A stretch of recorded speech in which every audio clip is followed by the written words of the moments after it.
Assalomu alaykum, Jayda Arkash YouTube kanalining hurmatli obunachilari. Bugun obzorimizga BYD Yuanab bilan O'zbekiston bozorida konkurensiya qilishni boshlagan avtomobil Dongfeng Nammi 06 mashinasini olib kelib qo'yganmiz. Videoni boshlashdan oldin kanalga obuna bo'lib, like bosishni unutmanglar.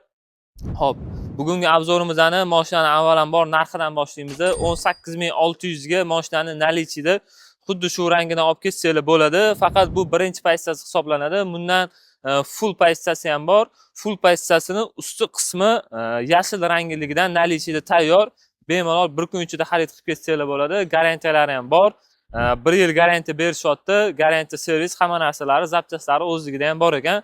Faralari to'laqonli full LED fara bo'ladi. 45 kilovatli batareyaga ega, 184 ta ot kuchi. Основной o'qi oldi o'q, ya'ni FVD hisoblanadi. Diska balon razmeri 17, 5 ключевой dostuplari bor. Xo'p, mashinani ochish uchun bu ruchkasi tepaga ko'tarilmaydi. Qo'lni ruchkani ichiga tiqqan payt ichkarida knopkasi bor ekan. Shu knopkasini bosish orqali salon ichki interyerini ga o'tirib olsanglar bo'ladi. Xo'p, sideniya ligirovkalari jaydaricha mexanический qilib ishlangan. Eshik ochilishlari knopkali bo'ladi. Oynalari to'laqonli elektropриводda. Bundan tashqari avtomobilda rullari elektrousilitilli multi rul bo'ladi. Cruise kontrollar bor ekan, faqat aktivniy cruise kontrol, adaptivniy emas, ya'ni gazni o'zini ushlab beradi, tormozni ushlamaydi.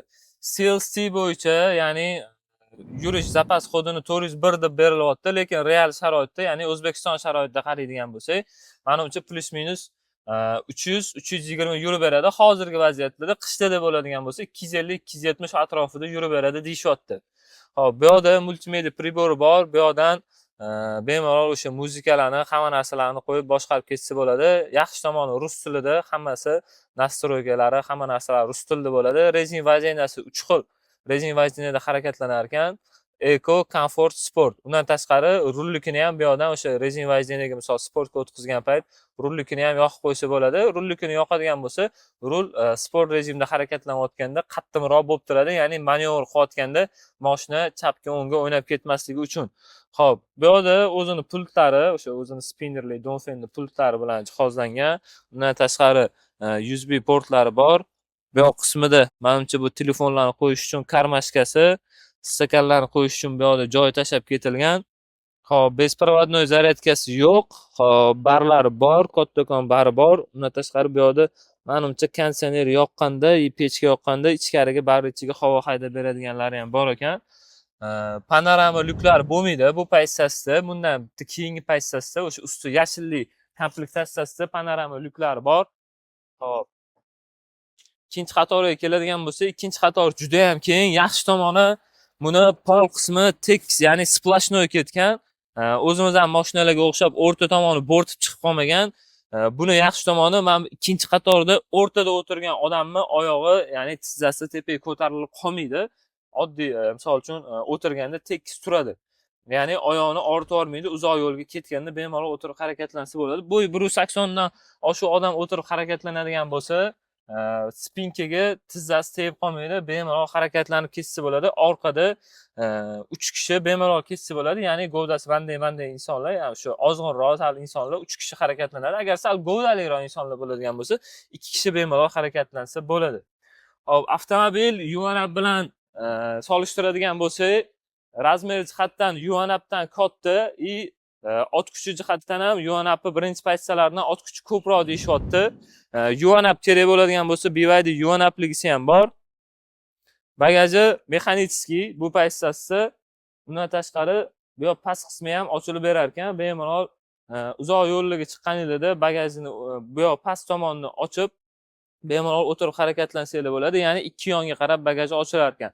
Bagaj qismini razmeri 500 litrgacha bo'lar ekan. O'zbekiston sharoitida oilaviy harakatlanayotganda bagajlariga bemalol o'sha bozor o'charliklarni yoki tog'larga ketayotganda bemalol shu hamma bozor o'char olgan narsalarni bemalol shu bagajga joylashtirib ketsanglar bo'ladi. Komplektatsiyasi o'zida 7 kilovatli zaryadchik bor ekan. Undan tashqari mana bu kalpagini ham qo'shib berishar ekan komplektatsiyasida.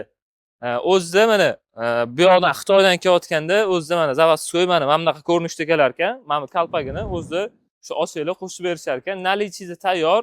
Birinchi pozitsiyasini oladigan bo'lsanglar, mana shu rangidan bor ekan. Juda ham neobishniy, bizani sharoitida hadeb kir bo'lib keturmaydigan, hadeb sarapina bo'lib keturmaydigan, o'sha oqqa tortib ketadigan rangi. Buni adashmasam